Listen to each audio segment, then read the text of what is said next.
As we conclude the A5 control set, this capstone episode serves to unify the 41 preceding discussions into a single, coherent view of governance in the ISO/IEC 27001 framework.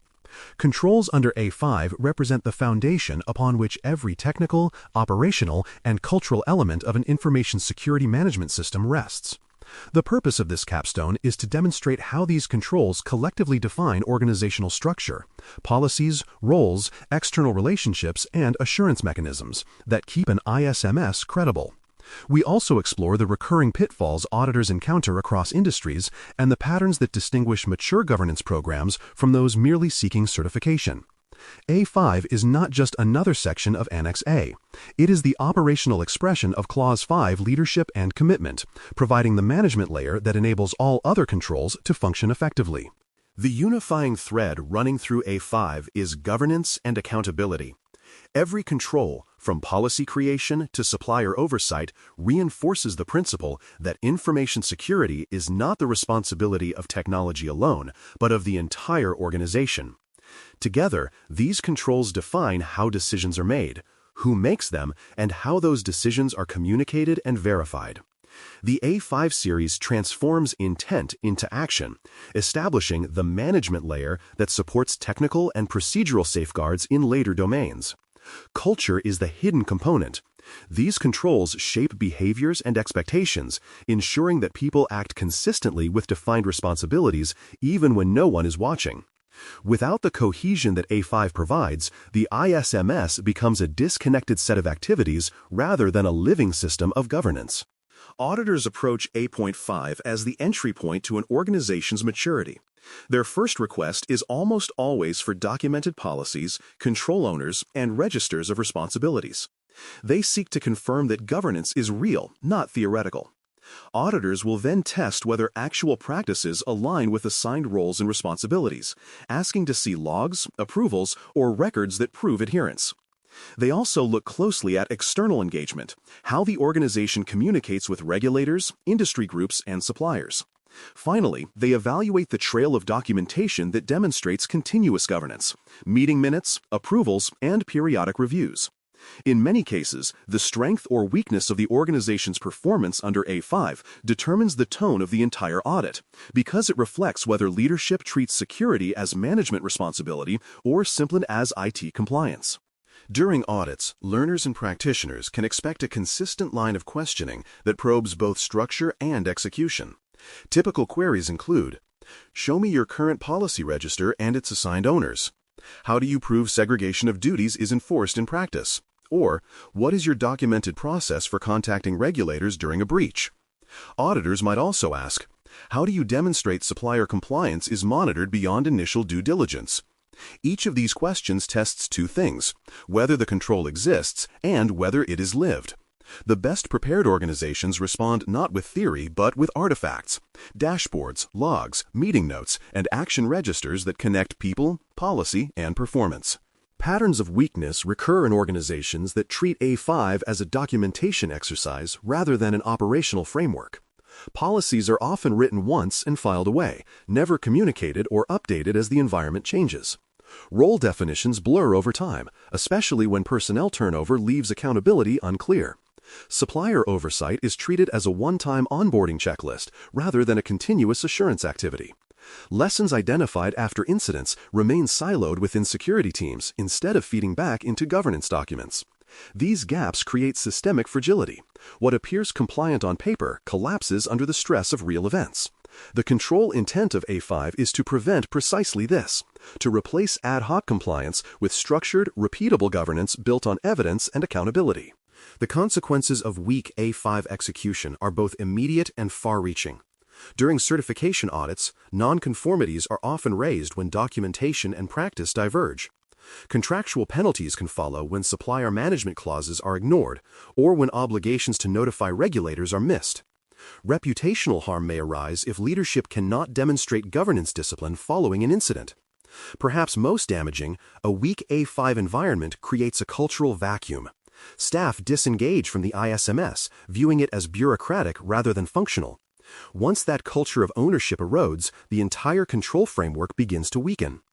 A5's purpose, therefore, is not just compliance, it's cultural continuity, ensuring that governance remains visible, respected, and enforceable. A5 is also deeply intertwined with Clause 5 of ISO/IEC 27001, which defines leadership and management responsibility. Clause 5.1 on leadership and commitment drives policy ownership and resource allocation that underpin A5.1 through A5.4. Clause 5.2's ISMS policy cascades directly into the detailed requirements of A5.1, ensuring alignment between strategy and implementation. The role definitions and authorities described in Clause 5.3 mirror the operational control owners identified throughout A5. Evidence of leadership attention, such as management reviews, policy approvals, and resourcing decisions, is most visible through these governance controls. In practice, when auditors test A5, they are effectively testing the organization's adherence to Clause 5's leadership principles. The A5 controls also intersect directly with Clause 6, which governs planning, risk management, and objectives. Risks identified under Clause 6.12 are translated into governance actions through A5 policies and procedures. Objectives established under Clause 6.2 are supported by A5.1 through A5.4, ensuring that policy direction and resource allocation align with desired outcomes. Supplier risk treatment plans are expressed through A5.19, A5.22, while incident readiness objectives feed directly into A5.24 through A5.28. This integration ensures that governance and risk management remain synchronized, a hallmark of a mature ISMS. A5 provides the structure, Clause 6 provides the purpose. Together, they transform risk mitigation from a concept into a measurable, managed reality. For more cyber-related content and books, please check out cyberauthor.me. Also, there are other prepcasts on cybersecurity and more at baremetalcyber.com. Clause 9 of ISO/IEC 27001 brings the A5 governance framework full circle by requiring measurement, internal audit, and management review. A5 documentation, policies, roles, control ownership, and evidence trails provides much of the input for these activities. Monitoring and measurement under Clause 9.1 rely on metrics derived from A5 compliance, such as policy review completion rates or supplier assessment outcomes. Internal audits under Clause 9.2 frequently begin with A5 evidence, since governance weaknesses often indicate deeper systemic issues. Management reviews under Clause 9.3 then evaluate these results to confirm that governance mechanisms remain effective and aligned with business strategy. This feedback loop, measure, audit, review, ensures that A5 never becomes static.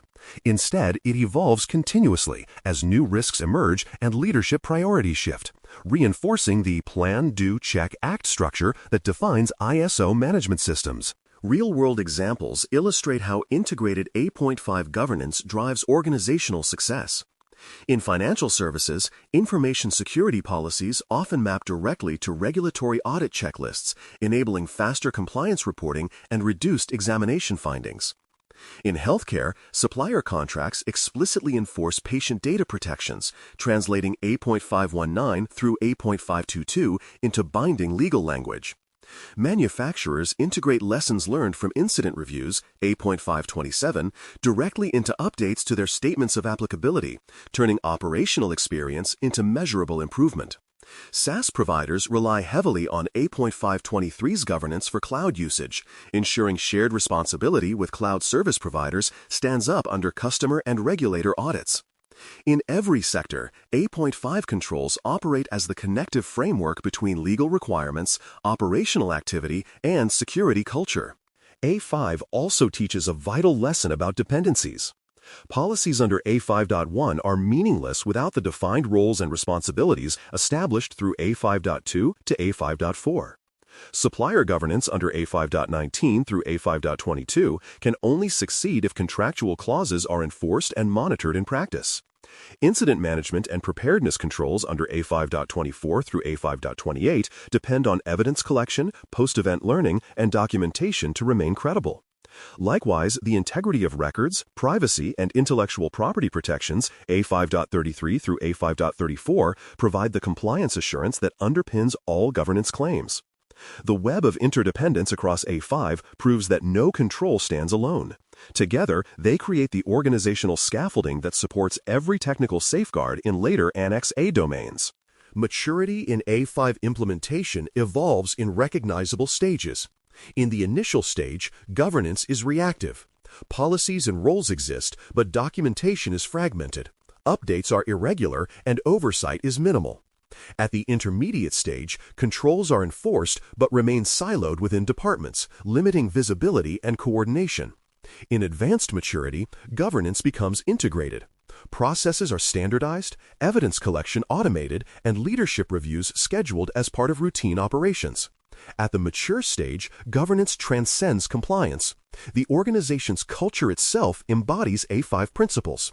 Employees understand policies not as restrictions, but as enablers of trust and professionalism.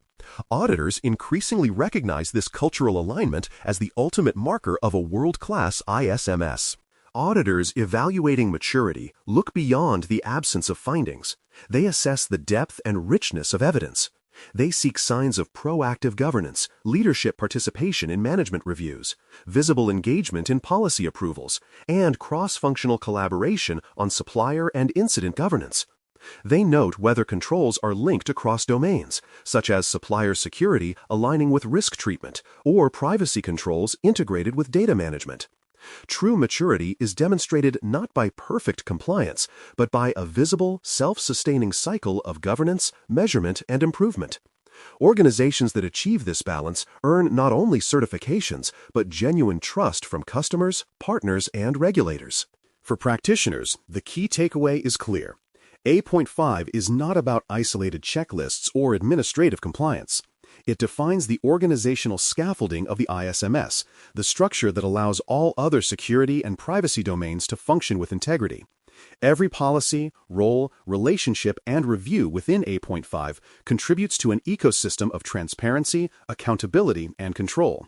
When auditors, regulators, or clients assess an organization's security maturity, this is where they look first. Strong execution in A.5 signals leadership competence, operational discipline, and cultural commitment, all hallmarks of a credible, sustainable ISMS. A.5 therefore represents the governance heart of the ISO framework. It brings cohesion through documented intent, defined roles, responsible suppliers, structured incident readiness, and verified compliance. The pitfalls are consistent across industries.